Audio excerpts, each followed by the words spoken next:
are?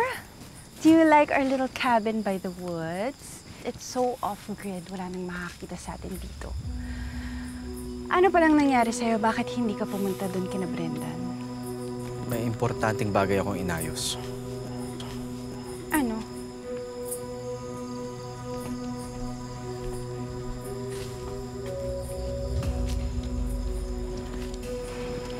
Anong ginagawa ng babaeng yan dito?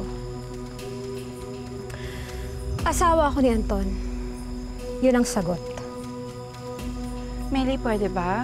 Huwag ka masyadong mag-assume kasi hindi mo alam ang sitwasyon.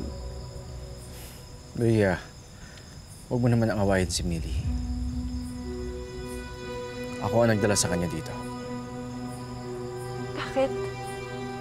Bakit mo kinausap yung asawa mo? Dahil may karapatan siya na malaman ng lahat. Napapaliw ka na ba? Hindi mo ba alam na konektado sa mga pulis yan? Eh paano kung masundan tayo dito? Eh di sira lahat ng plano natin. Hindi ko ibebetray yung asawa ko kasi asawa ko siya. Eh ikaw, napagkakatiwalaan ka ba?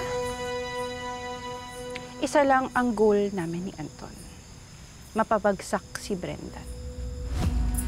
At malinis ang pangalan ko. Para makabalik na ako sa'yo. Of course. Klaro naman sa akin yun. Kaya ba pinili mong tumira kayo dito sa maliit na kubo ng asawa ko para cozy kayo? Bakit, Millie? Selos ka? Eh, ilang gabi na kami ni Anton natutulog sa iisang kwarto, sa iisang kama. Ah, wala na akong itatago sa kanya.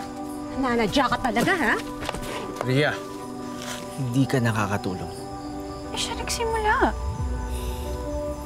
Millie, walang namamagitan sa amin ni Rhea. Maniwala ka. Para sa atin to. Para sa'yo, ang endgame ng alliance na ito. As they say, the enemy of my enemy is my friend. Kaya hindi ko pinagkakatiwalaan tong babaeng to. Kasi katarpaman, gusto kanya ng agawit sa akin tong Rheyang to. Hindi ka pa mag-get over doon, Millie? Ikaw! Ikaw ang hindi makaget over sa asawa ko. Tinago mo talaga siya, saka nagsinungaling ka sa akin. Eh, ginawa ko lang naman yan para protektahan si Anton. Malay ko ba kung totoo yung sinasabi nila na ikaw yung pumatay sa kanya? Ang sabihin mo, gusto mo talaga agawin yung asawa ko. My gosh, Melly. Ikaw naman pala tong hindi makaget over eh. Hanggang ngayon, insecure ka pa rin sa akin. Like Anton said, there is nothing going on between us. Millie,